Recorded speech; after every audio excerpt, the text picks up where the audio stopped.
What's happening, everyone? We are here to talk with the great Jeremy Urban. Unfortunately, came up just a little bit short, did not get the win, lost in a 4-3 vote, but he's here to talk about his game with myself, McKenna Feeney, and the great Robbie, who's been with us all season. Jeremy, how are you doing? I'm doing pretty good. The finale was hard to watch back. But it's been a while. It's been about 2 months since I've played. So learned to digest it all, and I'm excited to talk to you guys about the game. And you guys have a lot of questions, and I'm ready to go.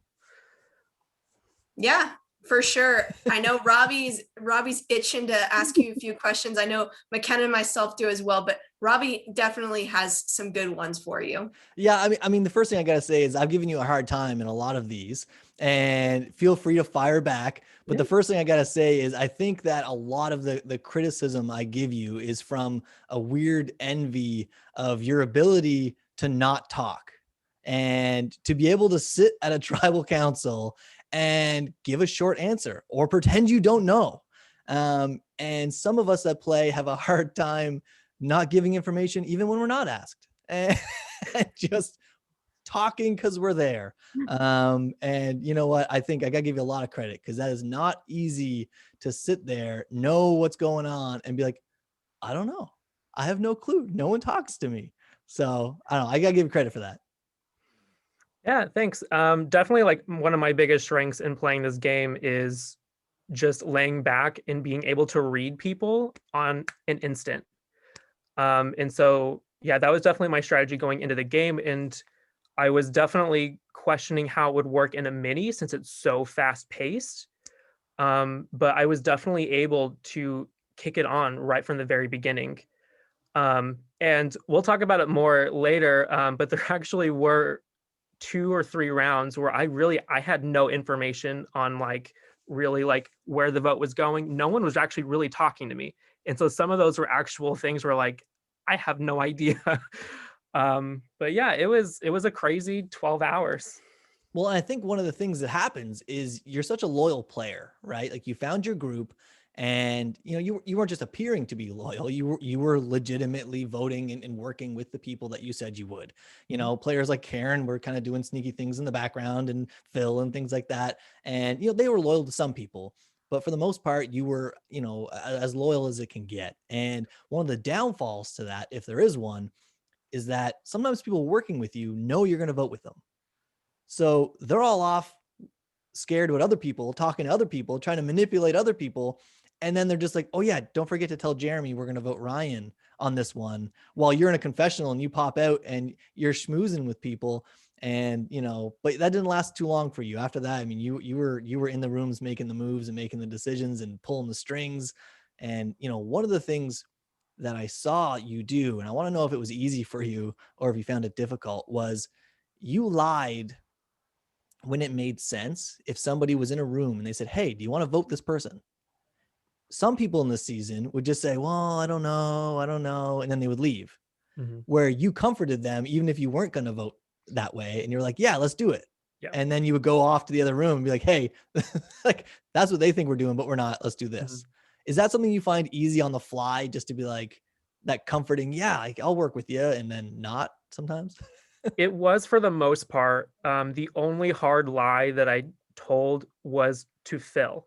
That was the one that I was trying to sell more than the others. And I shouldn't have, because Phill knows my game by now, that he already knew that something was up. And so he knew immediately that I was lying to him and that his days were numbered. But yeah, all the others, it was easy. Just go, oh yeah, let's totally do that. I'm down. Go to some other room. Like, yeah, no, we're not doing that. I love the way you say that. Yeah, let's totally do that. Yeah. Some information that I've been privy to with talking to Jeremy after this game is he was the middleman of TOA. Like, he was stuck right in the middle, comfortably in between two alliances. So if you want to expand upon that. Yeah, so definitely right at the beginning of the game, I get my message from Nick. And so the message. Yeah. And as he did explain in his exit interview, mine was a little bit different because he knew that he wanted to work with me. And so right from there, we got Austin into our 3. Then while all that's happening, Corey reaches out to me and says, hey, like, we need to work together. Let's bring in Karen. Let's do all of that, which was great because now I had my pre-existing relationships in an alliance, and then I had something completely brand new, which was exciting for me because I knew once I saw who was actually playing, I didn't want to have be in another season where it was pre-existing relationships are going to be dominant throughout the entire season. And I wanted to switch out my game. And so I, like, right from the very beginning, like, I was coming in hot with alliances all over the place. And unfortunately, Dan wasn't in that. And so we had to cut him right in episode 2. But it was a lot of fun. Well, it also speaks to your kind of game with the fake schoolyard pick, where you pick Annie, someone you don't know, when there are plenty of pre-existing relationships offered to you as well. And we saw Phill pick you a pre-existing relationship. Yeah, definitely. When the wheel landed on Phill to choose, I immediately was like, don't choose me. Don't choose me. This is going to cause a lot of stuff. And he chooses me. I'm like really? Like, what are you doing? And so, like, I knew, like, I couldn't choose someone who I already knew, so I wasn't going to choose Corey, and all that kind of stuff. And so I was like, I need to choose someone that I don't know and that I could possibly work with, which was Annie. And then Annie chooses Corey. Yeah. Which is like perfect. Well, you can't do anything about who people choose. Yeah. Just got lucky, and then it didn't work anyway. Yeah. What else? But ultimately, I think the biggest thing for you was, you know, you and Nick had that tight alliance with Austin. And I think had the wheel turned out differently, we could have seen a different end game potentially. Well, because that's the biggest thing about the wheels is you don't have no idea what's going to happen. You can lose someone that's very close to you, but then you were able to adapt and figure out a new way to maneuver through the game. So talk about that. Yeah, definitely. Going into the merge, it was pretty crazy because I knew I had 2 alliances that I couldn't stay with for too long, or else they're going to get wind and they're going to knock me out. And so I knew, actually, right from the very beginning, and Nick and I have talked about this after the game was over, where he straight up told me, he was like, I was taking you to the end. And like, I looked him dead in the eye. I was like, I wasn't taking you to the end. And so I knew I had to take out Nick at some point in the game. And at the merge, when Nick gets rocked out, it was actually a blessing and a curse, because Nick was actually my #1 ally, but he was also the biggest target on my hit list. And so the wheel, my friend, the wheel, I know, Robbie, you don't like the wheel, but I love it. I have mixed emotions, but even with that wheel, you had immunity for that, didn't you? So you were safe too. So it was a perfect scenario for you to let it go to the wheel then, I guess. Yep. Yeah, I got my biggest target out of the game. My hands were clean. Really didn't have to do anything except for the 2 tribes going against each other, and Nick was the downfall. Yeah. But it was a weird move, but I'm glad it happened. I want to hear your tiny little tidbit, since we're on the world of the wheel. That little breakout room sesh. I just want your take on, because you were on said wheel to sit out. Yeah. Ridiculous. I will say that from me, ridiculous, but go ahead. It's hard to recall. I just remember that no one was just like, I'll sit out. And we were all just very weary on actually what we would actually do in that challenge. And again, like, I was just taking a backseat. Like, I told him, I was like, this is what I can do. This is kind of what I prefer, but we can just never just come to a decision on who is actually going to sit out. And so I can't remember who actually brought up the wheel. It may have been Nick or Austin or something. But I was kind of okay with it. I mean, like, no one was making a decision, and literally like 5 minutes had gone by and no one made a decision. So it was like, okay, let's just get this going because I'm ready to go. Well, and that hurts you because you don't have time to actually plan, right? Yeah. Worrying about who's going to sit out. Meanwhile, you're not strategizing how to do whatever it is you got to do, or who's going to do what for sure, or all that stuff. But yeah, I don't know. I have mixed feelings about the wheel, because as a viewer, I loved it. It was hilarious, right? Like, you're watching, quote unquote, these people just putting their fate up to chance. Yeah. and crossing their fingers. Now, obviously on the first one, like we said, you were safe. But you're putting all your friends' fate up to chance, I guess, but it is what it is. Oh, he didn't care. Do you remember his vote? Let's see if they'll go to rocks. Yeah, exactly. Yeah. Let's see if rocks happen. Nobody talked to me. Yeah, I think it was that vote and then the other Ryan vote. And then you were out of the woods with Annie because you didn't hear anything with the second Ryan. Like, this was the last name I heard. Yeah, definitely. When the Ryan vote happened, I was messaging Corey. I was like, okay, what's going on? All I've heard is Ryan, and Corey's not messaging me back. Yeah. And I can't get into any rooms where it's just the TOA members to kind of figure out what's going on. And so I literally, like, Lauren and McKenna say, okay, tribal council. And I'm like, I literally don't know what to do. Yeah. And that's part of that whole loyalty thing, where maybe you were just left out by accident, or maybe they just knew, okay, we told them Ryan 10 minutes ago, we can trust them. And then let's worry about other people voting where we want them to vote. Yeah. But that's a crappy feeling to be in, because, I think Karen mentioned at one of the votes where they only heard one name. So I'm hoping the other name isn't me, because there's always two names. Right. Yeah. And that's a crappy feeling. So yeah. No, and we were mentioning a minute ago, we just did a recap of the final episode, and I just want to say, like, your final tribal was amazing. I mean, it wasn't flawless. Nobody has you're awake for 12 hours working on this thing. You're exhausted. You're beat. You just got, destroyed in an immunity challenge in 30 seconds, and you're like, oh, you got brought to the end. So you're almost a big sigh of relief. And then they say, okay, go. Tell me about the last 12 hours. But I think you did great. I think you worded your case very clearly. You were concise. You didn't drag on, and you didn't sound wishy-washy. You were confident on your answers. After you had finished your final plea, after the questions, after Karen's answer, that last one that didn't go so well for her, how did you feel? Did you feel you had it in the bag at that point, or were you still kind of up in the air?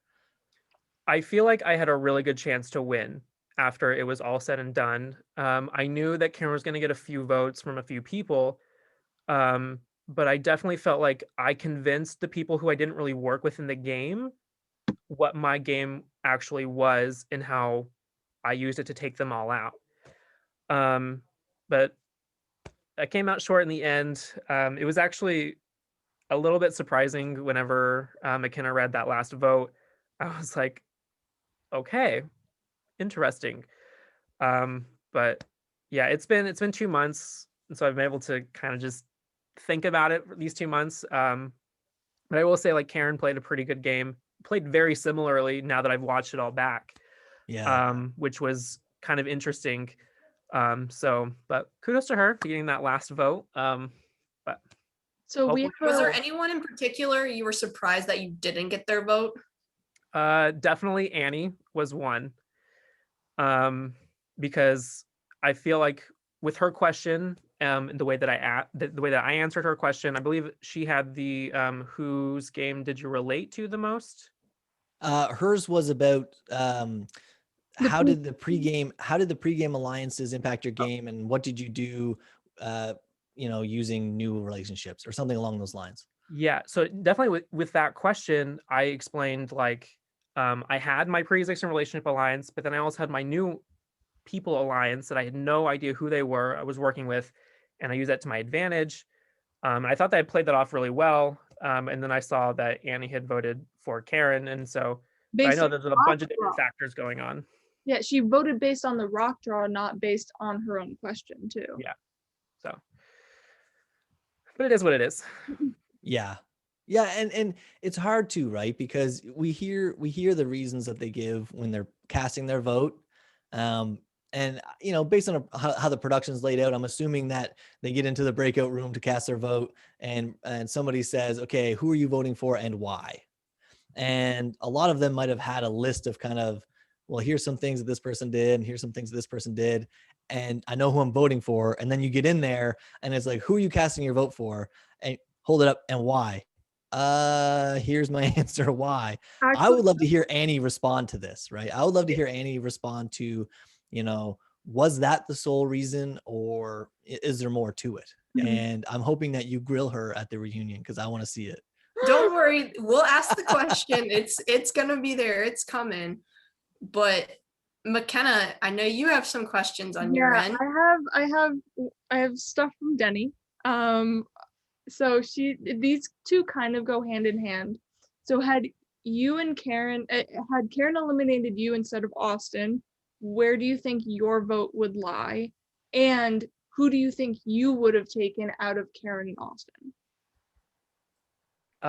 If Karen took Austin, I would definitely, my vote, it would be up in the air at Final Tribal. I know I worked with them really close, both of them really close at the end. And Austin and I worked really closely at the very beginning of the game, but we also kind of had a falling out between the Ryan up to the Corey vote. And so I'd kind of see like what he was doing then. Karen, I kind of didn't see much of her game really until we got together as a three. And so I would probably lean more towards Austin, but see what Karen had to say. But if I won that final immunity challenge, I think I would take Austin to the end.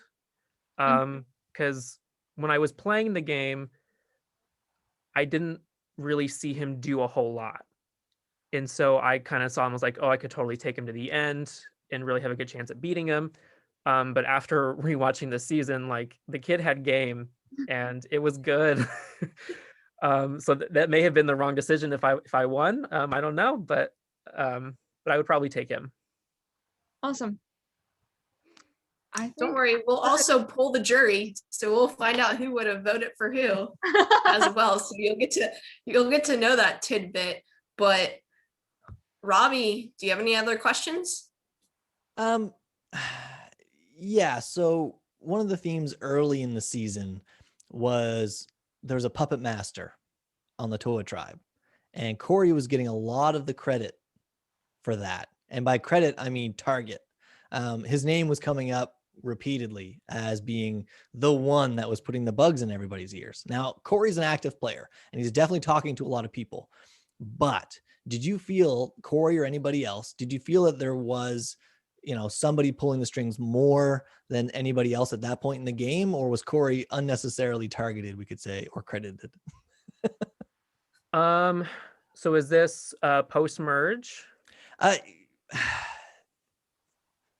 Really in general, because I feel, yeah, I mean, we can say that, but I mean, yeah. Well, in breakout rooms, Corey very much did step up and be like, all right, so everybody, who's going to do what? He was dead set on doing the cards. He was very much like the mouthpiece of Toa, I feel. Gotcha. Yeah, I think definitely Nick and Corey were kind of like the faces of the Toa tribe.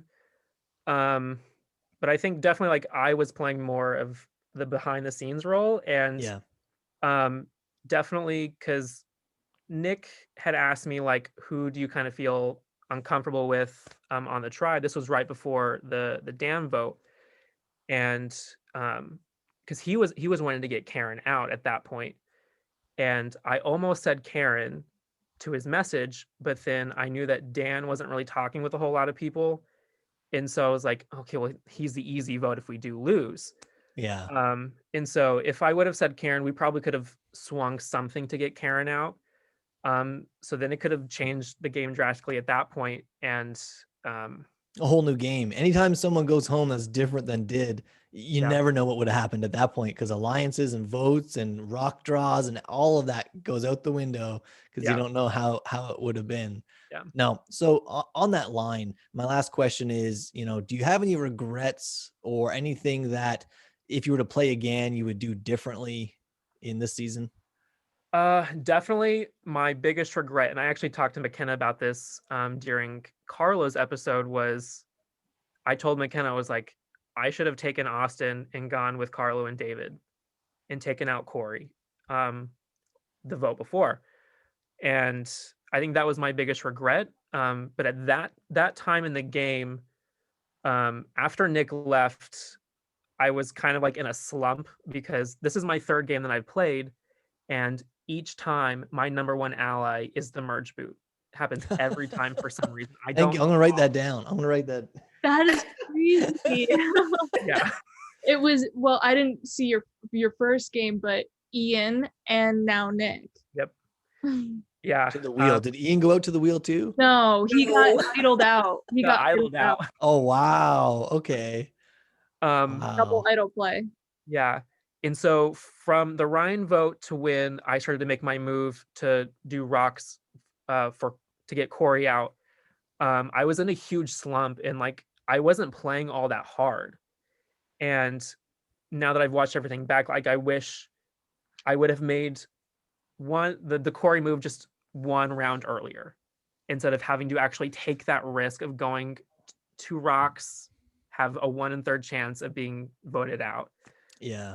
So Well, at that point, you like I bashed it initially. Going to rocks when two of your alliance members, like you and Karen, going up against one other person, you're gonna get destroyed, right?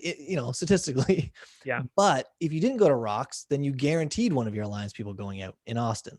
Mm-hmm. And that's not something I said previously. So pretty much what you had done is you had outed your alliance of you, Austin, and Karen to Phill, Corey, and David. And then if you would have switched your vote, I guess you could have gone back and said, "Oh, I was confused," and kind of played that card and tried to get in. Yeah. But if Karen would have been around, then Karen was closer to Phill and Corey than you were at that point, based on what the episodes show. Yeah. And so that rock draw, in the end, I think is the best move, which is kind of funny because when I saw it initially, I'm like, this is ridiculous. Why in the world would you ever do this? But you know what? When you have more time to think about it, and you had 2 months, I guess. So that's, yeah. No, I mean, that's all I got.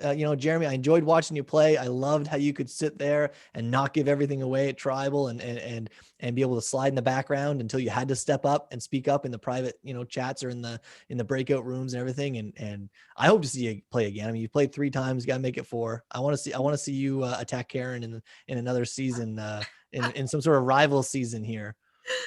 Oh man. Any last thoughts, Jeremy? Any more things you want to add?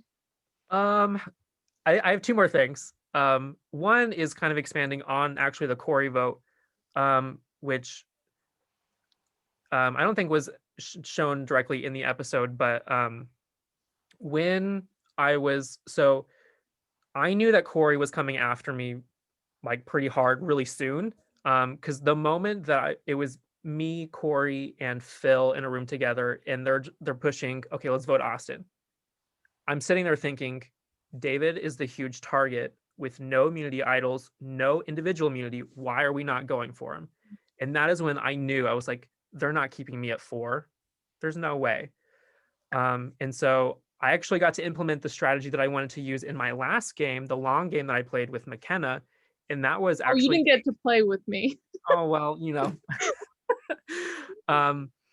but I got to use a strategy of taking 3 people who you would not expect to actually be at the end, who take out all of the big names in the season. And when I got in a room with Karen and Austin, I was trying to explain this. Like, this is what we need to do. But every time I try to explain it, someone would actually come into the room. Or get pulled, I'm pretty sure. Get pulled for a confessional. And it was so frustrating. Because I feel like if I would have been able to actually explain that, because then I could actually use that in Final Tribal with why the Corey vote was more of my plan than it was, okay, me and Karen both decided, okay, we can't sit with Corey and Phill at the end, so let's go to rocks. That was the first thing. The second thing was actually at Final Tribal. I actually saw it in our production chat when I got added for the second season. And I had answered the question about who I learned more from in our season. Mm-hmm. And I think it was Alex who said, Jeremy, you never pick someone who's not on the jury. That's Robbie actually just said that. I just mentioned that in the recap too. Yeah. And so when Karen was actually explaining like her answer, like I had a lot of time to actually think about this while she was explaining. And so I could have said some BS thing. I'm like, oh, I'm going to choose this person for XYZ.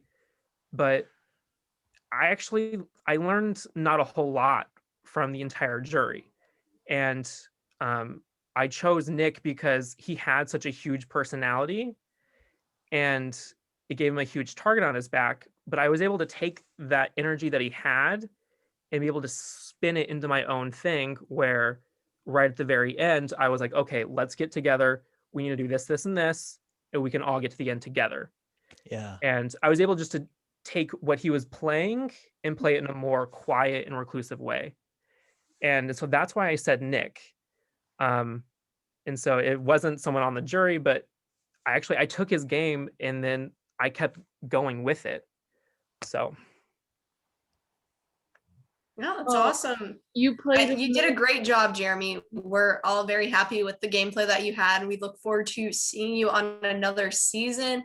But peek behind the curtain, Jeremy was actually on production for season number 2 that we have already filmed. So that's going to be a good one. He created, I think, one of our favorite challenges that we have ever done. So look out for that. Potential staple challenge. Was it a wall sit challenge? No. Shut up, Robbie.